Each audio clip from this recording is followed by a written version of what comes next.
Hello guys, welcome back to my channel Minati লাইফস্টাইলে সবাইকে welcome. সবাই কেমন আছো? আশা করছি খুব ভালো আছো। আমিও খুব ভালো আছি। আজ আমার ছুটি আছে, তো আজকে আমরা ভেবেছিলাম পুজো দিতে যাব। তো নৈহাটি যাচ্ছি এখন পুজো দিতে।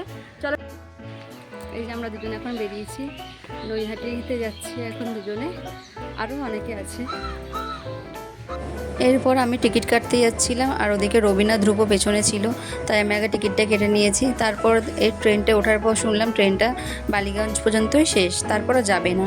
তো বালিগঞ্জ স্টেশনে আমরা নেমে গেছিলাম, আর নেমে যাওয়ার পর দেখলাম রবিনা আঙুর কিনছে। তো আমি আঙুর খেতে সত্যি খুব ভালোবাসি, তো এখানে অনেকক্ষণ দাঁড়ালাম।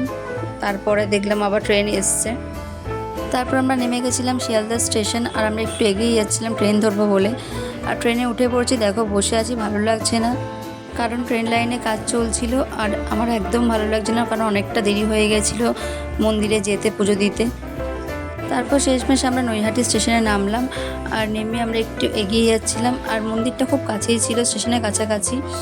তো তারপর আমরা প্রসাদ কিনে নিয়েছিলাম, আর প্রসাদ কিনে নিয়ে দেখো পুজো দিতে ঢুকে গেছিলাম।